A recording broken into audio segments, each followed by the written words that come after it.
Jack, good to see you again, man. What's happening? So you guys are definitely some big spenders, as we say in Vegas, over the past year, looking at esports, and we've all seen the dollars that have been thrown around. I think this is a really fascinating panel. You know, Kevin, obviously, you may know, involved in Kabam as a game creator for many years, and now has transitioned over to thinking about esports. Andy, one of the first big players, League of Legends, and now done an amazing job building TSM. And Jack with Cloud9 has won Best Esports Team the past 2 years at the Game Awards. And you know, again, you guys have been in it really from the beginning. So I wanted to spend a little bit of time talking about sort of, you know, how you guys work with gaming companies, what the businesses that you're building, and also just looking at kind of the landscape across the board for, you know, players and content creators, of which, you know, you guys have awesome professional players, but they also tend to be folks with huge social followings, huge streaming followings.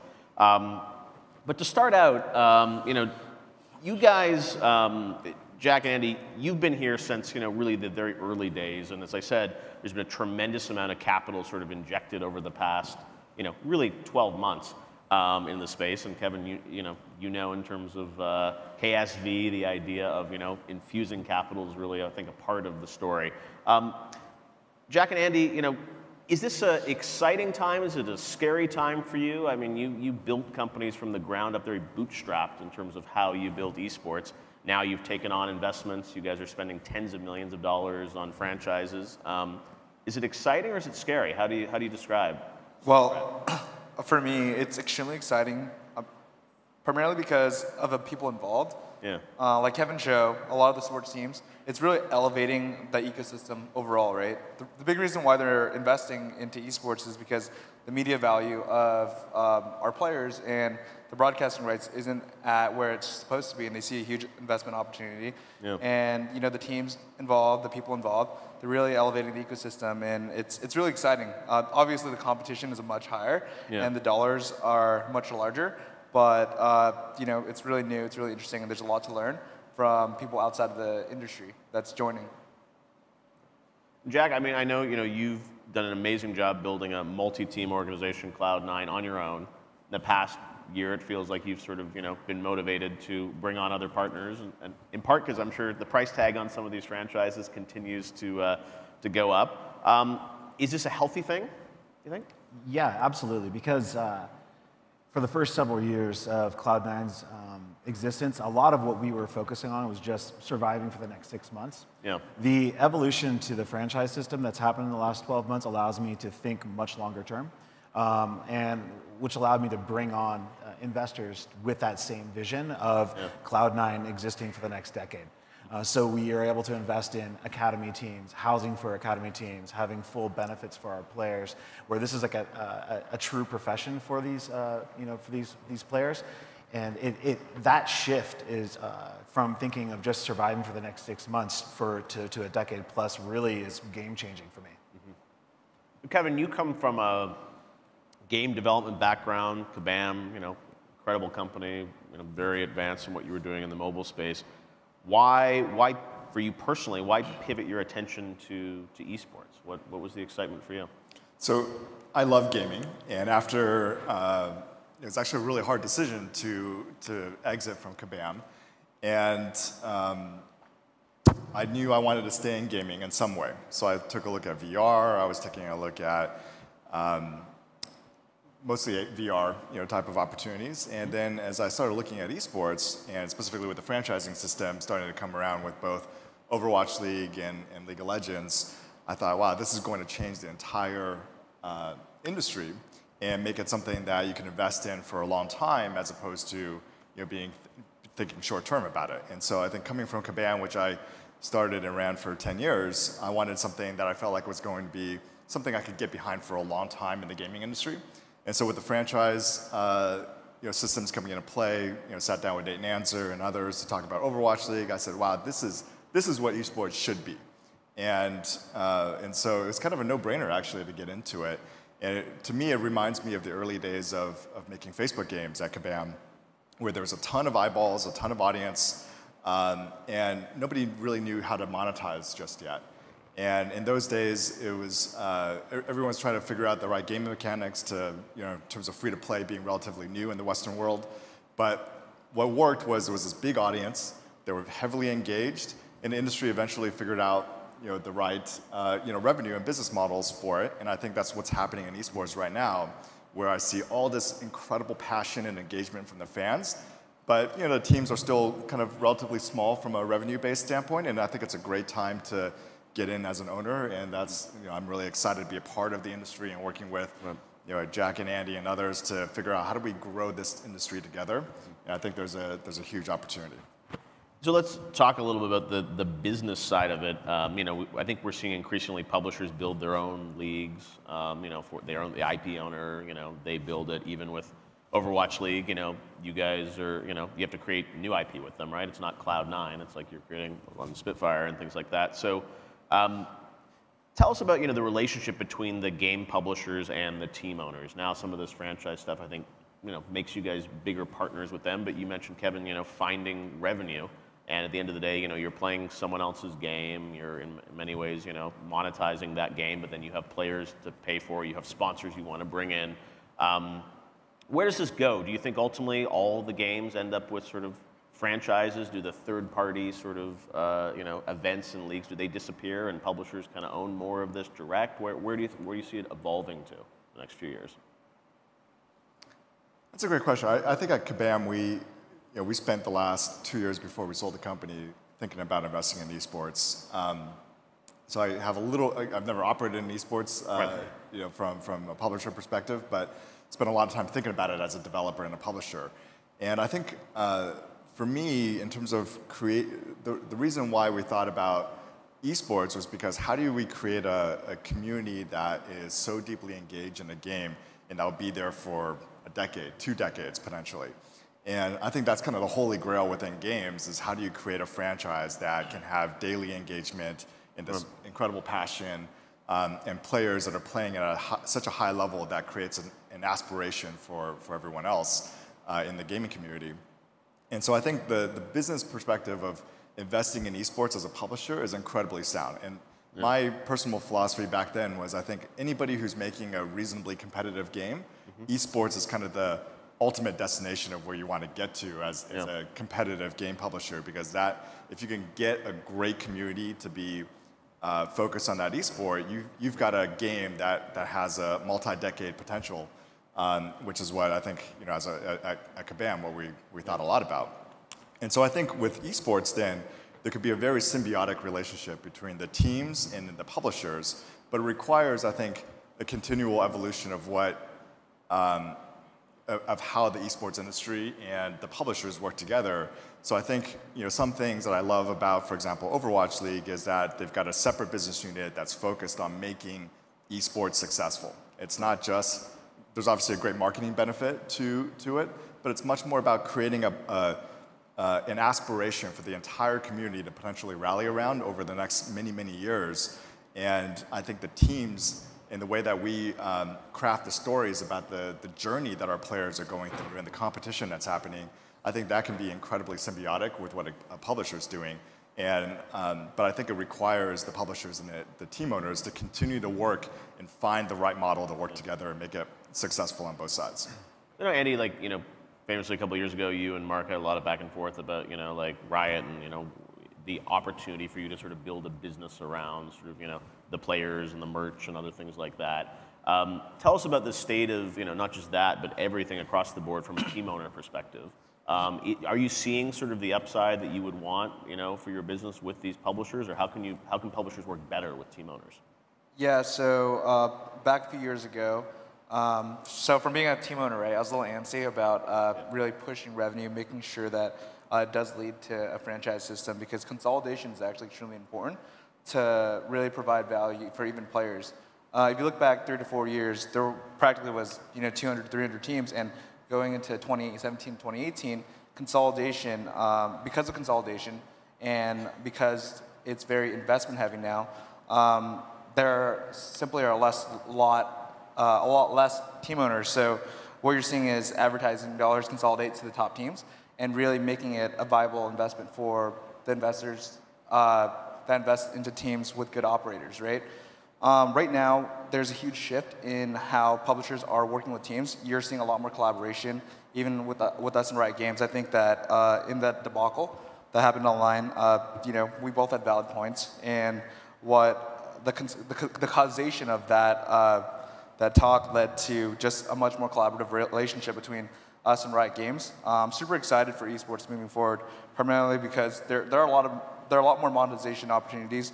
Publishers and teams are working together to pitch sponsors, create digital products, and even work on merchandising opportunities. And if you look at esports, it's not just by a single game, right? If you invest into sports, you're investing into an NBA team, you're investing into a baseball team. When you're investing in esports, you're practically investing into all sports at once. That would be like the comparison. And primarily with esports, not every single game could be a competitive game. So as an esports owner, we have to pick and choose. And as TSM, when we do look at investing into publisher titles, we focus on working with the publishers that are more collaborative than other publishers that kind of want absolute control, that want to make their own decisions. It's very important to build a healthy ecosystem by working together with their players, with the community leaders, and with the teams. Yeah. I mean, Jack, from your end, there's a give and take, and I'm sure even when you first heard you can't be Cloud9 in Overwatch League, I'm sure that probably was, you had to think about that, right? Yeah, it was difficult to have to manufacture a whole new brand and move my existing fan base over to this new brand. But because that was done, it opened up a lot of opportunities for getting Spitfire skins into the game right away. Yep. And those type of monetization options really help move the bottom line as an esports team. Because right now, the media rights and sponsorship dollars that come in aren't really representative of the reach that we have. And that's going to change over time, but it is an education process of like the non-endemic sponsors. So, the Coca-Colas, Delta, United Airlines of the world, they're really interested in esports. They love the reach, but they're not quite sure how to get involved, and the dollars they put in are sometimes experimental. So they don't really, the value that they're getting from us isn't really representative of the dollars they're willing to put into us. So while that change is happening and the education process happens for maybe the next 2-3 years, we really need to be looking to our publisher partners to make sure there's other revenue streams that are really maximized, because the cost of actually running these businesses, like esports businesses, is very expensive. So we need to maximize like any sort of merchandising opportunities, maximize the in-game revenue through like skins or whatnot. So publishers they're going to be a critical partner for us to make sure that we can run businesses that can be profitable, and while that time and education process happens. I also want to touch on the point that by leading to permanency, what you're seeing is that most advertisers that do invest into esports teams, it comes from their experimental budget, right? So when we originally started working with Geico, who sponsored us 2 years ago, it started as an experimental budget, and as Riot pushed towards franchising, as Blizzard pushed towards franchising for OWL, what you're seeing is that these major advertisers, they're moving their budget from an experimental budget to sports marketing. And that budget pool is 10, 50 times larger than their experimental budget. So just by the pure collaboration of publishers and teams, what you're seeing is that larger media dollars are being pushed into esports, and it's being treated more seriously. I wanted to ask you guys about, as folks may know, you guys have multiple teams across multiple games. Kevin, you guys as well with, League, obviously Overwatch, doing lots there. How do you go about picking, you hinted at this, Andy, but how do you go about picking, which games you want to enter or build a team on? Is it looking at sort of the market and people already have to be playing something, and then you're like, hey, we can organize around this? There's a little bit of, collaboration with publishers. There's obviously the business opportunity, but when you guys look at like, hey, Battle Royale genre is really big. Should we build a PUBG team or a Fortnite team? It's like, how do you think about that? It absolutely is a negotiation with the publishers to see and a discussion of their vision of esports and how we can work together to build a product that is engaging for the fans. It's good for the players, but it also has to be something that is sustainable for the teams. So those are negotiations and discussions that we'll have about games that look like they could be a good esport. You could have like a fantastic negotiation, a fantastic plan, but if the game isn't a good esport, doesn't have a good spectating experience, it's not going to work. So you need to hit on all those cylinders. For TSM, it really comes from like a philosophical standpoint, right? And I think that with publishers with the wrong philosophy, it's definitely a game that I wouldn't support. So publishers that treat their esports as a pure marketing vehicle is an absolute investment an absolute game that we would never invest into. There are a lot of games that try to invest in esports that try to push a game that doesn't really necessarily make sense. So for TSM, most of the time, what happens is that we start a conversation with publishers before we really invest in that game, right? Yeah. Because it doesn't necessarily make sense for TSM to go just pick up an esports team, spend 7 figures to pick up coaches, staff, house these players, and invest into them if the publisher doesn't really have the right mindset. And it needs to be an investment that will lead to sustainability. Now, from our perspective, because we have great investors that are investing for this to be a valuable product 10 years down the road, what we do look at is games that can be successful, that will be sustainable 10 years down the road. And a lot of the times, structurally, publishers set up their esports to fail. They make it so it's almost impossible for teams to invest into their game. Because practically right now, if you look back 3 or 4 years, when owning an esports team practically is basically a marketing agency. You field players and you monetize them. You're not really investing into an asset. And starting in 2017, 2018, what you're seeing with Riot's League of Legends franchise and OWL's franchise is that you now own an asset. But back a year ago, we were just primarily a marketing agency where we fielded players, sold sponsorships, and branded them with those sponsors. Now we actually own something that that has serious value to it. Yeah, I would say that for us, we now have 5 teams across 6 teams across 5 games, and the number one thing is long-term alignment with the publisher. So we're only going to get into an esport and support it with the team if we think that the publisher is really in it, that it's not just a marketing vehicle for them to launch the game or try to grow the user base in the next year or 2, but that the publisher gets that having a thriving esport is going to make their business and our business successful long term. When we hear that type of alignment and kind of that long-term thinking, that's really exciting for us. And I think I've been surprised. I'm newer to this than Jack and Andy, but I've been surprised at the number of publishers that have been trying to get us to invest in their game. And I think we're starting to get to a point where we're definitely going to be more and more choosy about which games that we support. Because I think I'm running into a point, I don't know about you guys, but my sponsors, they're really excited about kind of some of the teams that we already have, and it's not clear that if I add one more team to what I'm doing, that I'm going to get any more dollars from my sponsor or any more dollars from my streaming or media partnerships. And so there's a big question of kind of where do we invest and where's the long-term sustainability. Now, I think same with what Andy and Jack mentioned, we're not looking to make a profit year 1, but we want to understand that, hey, if we get in now and we invest alongside the publisher, that there's a long-term kind of asset that we're all investing in creating. And if that vision aligns and I can see, okay, I make investments now and a few years down the road, hopefully we turn this into a really valuable asset, then that gets us excited about making that investment. Do you think, moving forward, publishers specifically, is there any risk or worry on your part that they're going to vertically integrate even more and sort of, build the teams themselves and the players and sort of fully own the entire sort of organization, not have, third-party owners of teams, but actually like work directly with players and build leagues? Is that something that could happen over the next, 5-10 years, especially if you guys, focus on certain teams and other folks come in and say, hey, we're gonna, we'll just build it all ourselves and bring in players and for further integrate there? Is that something that, you guys think about longer term? I mean, you can also say the same thing about TSM, right? We can also go and build a game. Yeah. It's a lot more intricate than just building a team. Owning an esports team, you have to create really engaging content. You have to really connect with the community. And to be frankly honest, I think that a lot of publishers are out of touch with their community. And how so? Push on that a little bit. Well, how are they out of touch? They don't understand their fan base. They push narratives that that don't necessarily make sense. Their content that they even create aren't necessarily engaging to the audience. And speaking to that, we do create really engaging content here at TSM. Way more engaging content than publishers do in a specific way. But what I'm trying to say is that you can really say that about anything, right? Where I can make an investment and make this successful. I think in order to be a really good esports team, one that is successful, not only do you need to understand the community really well, but you need to create content that is really engaging, that is scripted, that has a strong narrative.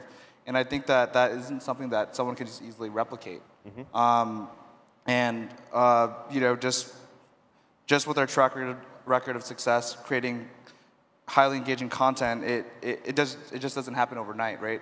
The reason why we work with publishers and they collaborate with us is because we're great at that. They're great at building games, and we're great at building communities. And I think that's where we add a lot of value, and it makes a lot more sense for them to work with us than do it themselves. Yeah, I would say, having run a gaming company before, the thought of creating an esports game, all the work that goes into creating a game, period, is so hard that then the next kind of ring around that of creating an esport and organizing it, whether you're going to work with third-party organizers or you're going to bring the whole organization of the league in-house, it's an incredible amount of work. And then the idea of then also managing hundreds of players, I think that's... I haven't heard of a single publisher thinking about this, but maybe you have, I mean, you've got the team games, imagine. and then you do, there are like racing, fighting. There are other games that are sort of like individuals, so it's like, less of an exposure for that, right? So it's like you have less of a franchise, but you have, hey, we're going to have, players that play our game. We can organize around it. And I'm just saying, as some teams say, hey, we're going to, focus only on certain key games, it's going to be harder for us to build new teams. Does that create white space where publishers like, hey, we're going to, bring in a bunch of players to play, and who knows? It's just, as you said, you can make a game too. I'm just trying to think of where it plays out longer term. I think if you have a game that's really kind of a 1v1 kind of a game, Street Fighter or Smash Brothers, you can have individuals without a team banner sort of do it. But I think anytime you start moving to, I'm creating a competitive team game, the dynamics of managing a team, now that I've been doing it for a little bit, for about a year, it's hard. It's a lot of work. And so I think... For sure, and you'd have to hire in the right people. I think it's a unique skill set. If you were to do that, it wouldn't feel authentic to the fans. So both those teams are owned by the same publisher. Who really won there? Nobody. It's like, it wouldn't feel good.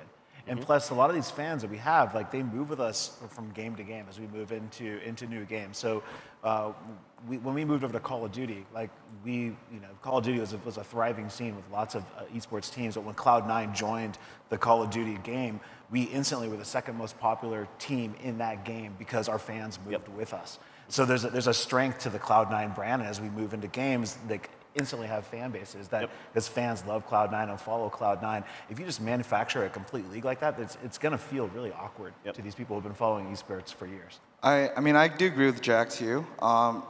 From a team, like a multi-team perspective, if you're playing a single-player game, it makes a lot more sense. So if you look at the sports model, right, you can look at NASCAR and you can look at WWE, where they have a scripted show. It works really well. So there could be publishers that go down that route, but I highly doubt that the model does move there. Just from a pure team perspective, when you're looking at 5 players versus 5 players, now that it's a team, you're representing a brand. And it's not really authentic. It doesn't really make sense for a group of 5 players to play against a group of 5 players. There's really no flag or anything that you're rallying behind. But when you look at a single player game per se, it's really about that individual. So even if you look at esports that are single player games like Street Fighter or let's say Street Fighter Smash Brothers, a lot of the fandom is really about the players. But if you look at team games in esports that you see nowadays, like Overwatch, League of Legends, CSGO, you see the fans rally behind the teams. I mean, for our League of Legends team, we have one of the most popular teams in the world. We've changed our roster, 3 to 4 players practically every single year for the last 3 years, and our fans still rally behind. They still rally behind us. They still believe in us. And so, just pushing a narrative where it's completely ran by a publisher, where they're running all the teams, doesn't necessarily make sense. It's going to be really hard for them to build a fan base that actually rallies behind the teams. Yeah. I mean, I think whether you want to call esports a real sport or not, I mean, the reason why people tune in is because of the competition element. And if you sort of remove kind of what is perceived to be a real competition element, I think you lose a lot of the magic behind. No, obviously, yeah. There's happening. less independence to that. Yeah. And one thing I think you mentioned, Jack and Andy, is there's so much more than just what's happening in the game, and I think the lifestyle around these players. Maybe you guys can talk to this crowd a little bit about that with the YouTube documentary series and the live streams on Twitch and whatnot. I mean, how much of that lifestyle business, how much of that is what you guys think about when you're sort of building this team? Because in many ways, you guys have players that are some of the top streamers on places like Twitch, right. Because people love watching them too. I think that you're seeing a huge shift in terms of pro players versus streamers. Now, if you look back 2-3 years ago, right, Twitch has really evolved as an entertainment platform where most users went to Twitch to watch players because of their skill level. Now, being a streamer on Twitch, it's really about the entertainment value. Of course, viewers love watching highly skilled players, but mostly it's really around comedy and entertainment nowadays on Twitch. So from an esports perspective, the way TSM thinks about it is we hire players purely to compete, where our audience rallies behind the team and watches their matches where they compete, and we create a lot of content around them as personalities, from their daily lives to how they are as personalities, but we don't focus on them being entertainers nearly as much as being competitors. And from the other side to that is that we prepare them, we train them, so that when they are ready to retire, they can have a healthy transition from being a competitor to an entertainer. So that's what works for us, and that's where I see things evolve. But I really don't see the lifestyle of a competitor also focus on being an entertainer, because it just doesn't make sense that way. It's really an exception when you actually have a player that can play at the highest level and can also entertain on Twitch. I've got a few players that can do it, but it's really a rare case. Yeah. So, and I have the same perspective as Andy, that my focus with my players is to make them to be as best as possible at their game and to win. I will help them build up a streaming career if that's of interest to them. But while they're a pro player, I don't pressure them to actually stream. I don't say, hey, you need to go put in your 40 hours this month. That's not something I track. I'm much more interested in seeing them win. And you can then, build some shoulder content with like documentaries on the team. So there is other content. It's just not them sitting there entertaining people on a stream, right? Right. Yeah. I mean, when you think of, the business and you map it moving forward, how much of, the business is, the actual competitive team play versus, the merch, the, documentary series, all this other stuff that can be sort of around the teams? How big is that for you, do you think? It's big. So I think the narrative around our players and the journey that they're on, the team, the competition, that is what the fans absolutely care about.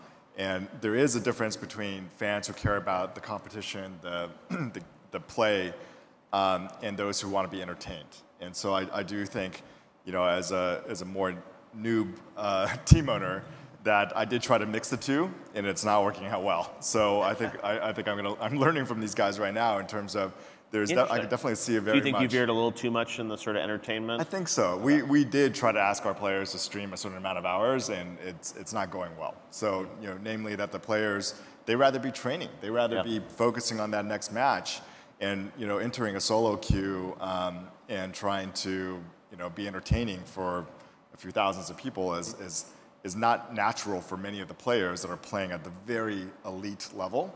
Yeah. And we kind of have to force them to do it. And I think I'm coming around very quickly to the same mindset of, no, we should just have competitors. And really, but then it's, how do we create content around the competition and the journey that they're on, as opposed to how do I make a player entertaining and an elite player? I think those two things are separate. And so I think there is a big question of how Twitch and other platforms evolve. Are they evolving more towards focusing on the competition and showing off some of the most skilled players in the world? Or are they evolving more towards the entertainment side? And I think esports team owners have to also figure out how do we navigate that. All right, so Jack and Andy know what they're doing. Yeah.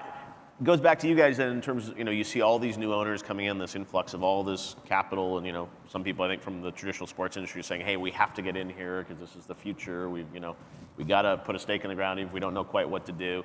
Are there other sort of pitfalls or guidance you would give to people? It sounds like, focus on competition, not necessarily on entertaining streaming. Are there other things that you guys have found that other people are doing that you don't think are wise, or what you would say are best practices as you kind of build up a team organization? Well,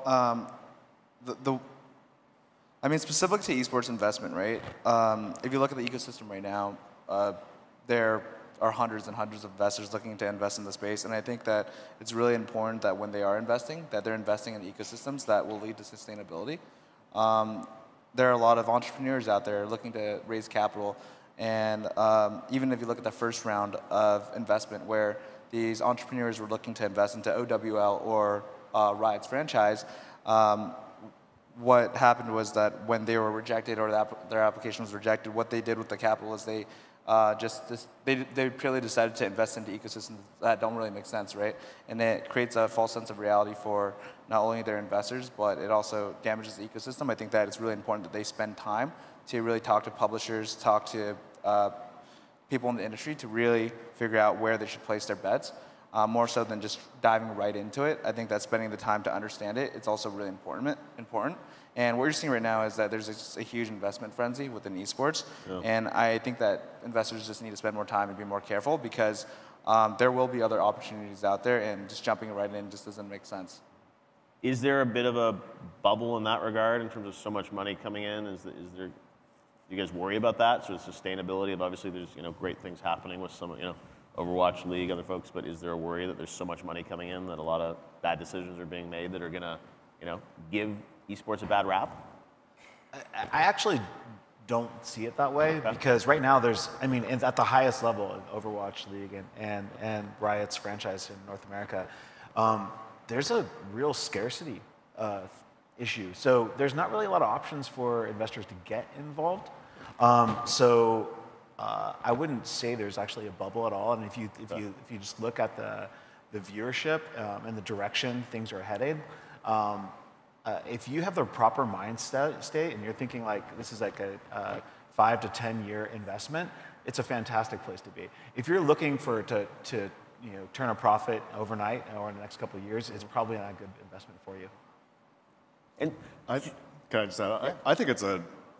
I think what's happening right now is very healthy, right? Frankly, as a team owner, franchise owner now, I'm really excited that there's a lot of investors interested in what's happening in esports. It just raises the franchise values of all of our teams, right? At the end of the day, when you look at traditional sports, the amount of capital that would come around a new NBA team or a new NFL team, it would be huge. So, what we want to do at the end of the day is create an ecosystem where investors, fans, media, game publishers are all creating a real valuable asset and real scarcity value tied to that makes it aspirational for everyone to want to get into this industry. I think that's just going to create a very healthy ecosystem. So I think it's great that there's a lot of investors are seeing it, probably where I was a year ago, which is you've got this incredibly rabid, passionate audience. It's young, it's tech savvy, it's they're gamers. And they're excited about esports, and we're just beginning to tap into kind of evolving esports into something that I don't think is going to mirror exactly what traditional sports has, but on the other side, there's a lot of things about traditional sports that I think are very, very valuable lessons in terms of how do we create a really vibrant ecosystem that creates value for everyone. And do you guys think that the games we're seeing now at the top, are they going to be the same games at the top in 5, 10 years? I mean, that's one open question, obviously, as we have, you guys have seen it over the years. There have been games that have been hot, and then you drop your team, pick something else up, It's funny, because I used to be a huge fan of mine. And when I started with League of Legends, I'm like, I don't know how long this is going to last. I better go get involved and be diversified because maybe these games are going to die overnight. So I got involved in Dota 2 and Counter-Strike.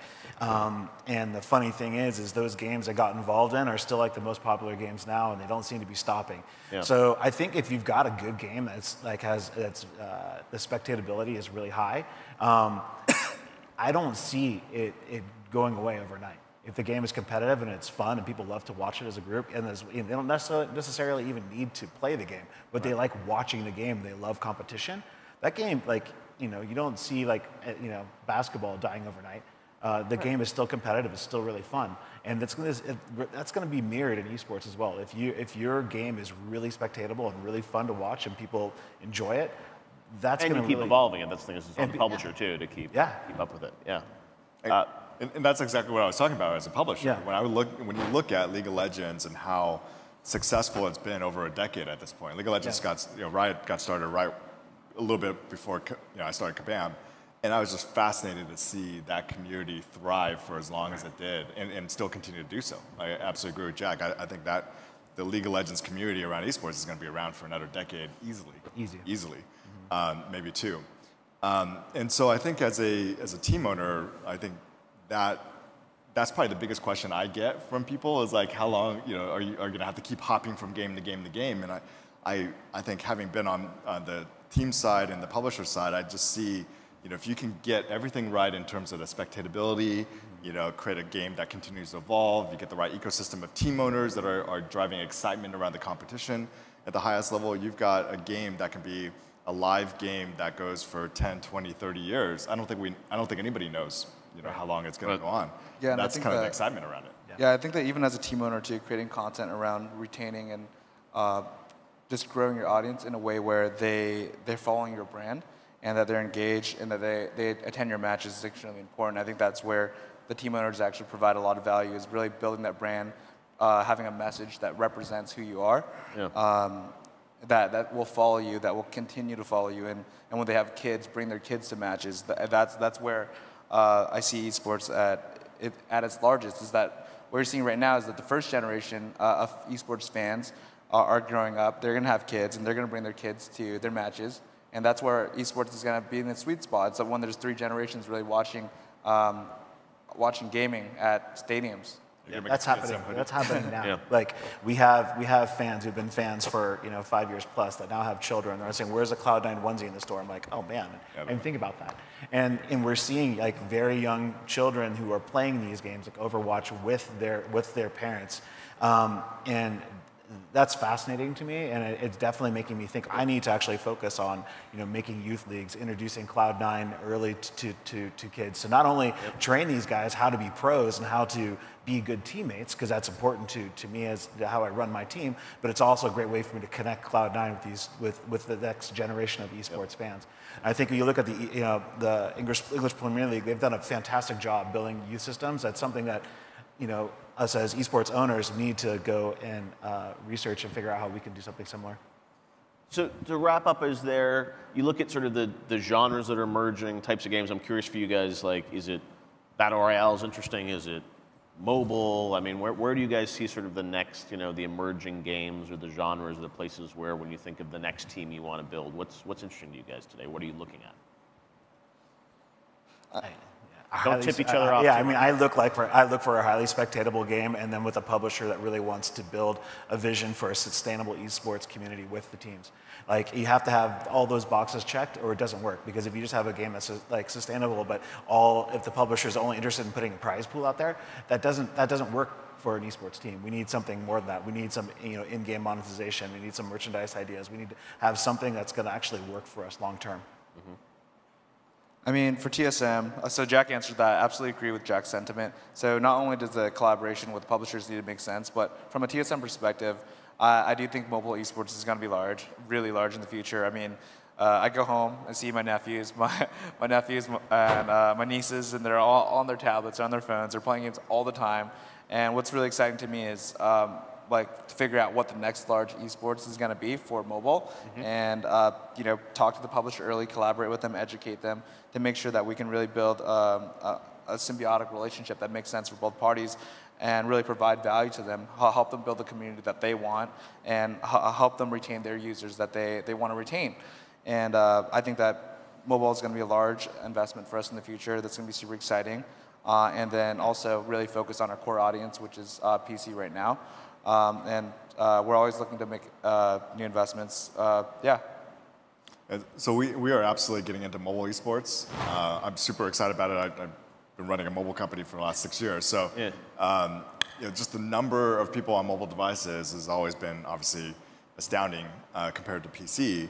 And a lot of what I wrestled with at Kabam was, with a touchscreen interface, you can't separate skill as easily in terms of like physical dexterity or highly precise movements and so forth. But that was kind of what I wrestled with 2 to 3 years ago. And I think now with Arena of Valor coming out and turning that into just a massively competitive game in the China market, shows kind of the promise of a competitive game on mobile. So I'm super excited about that. I think mobile esports will grow the esports industry, 10x. Wow. It's just so big, right? So I think we're going to make Any games you guys are looking at right now on mobile that you think have that potential?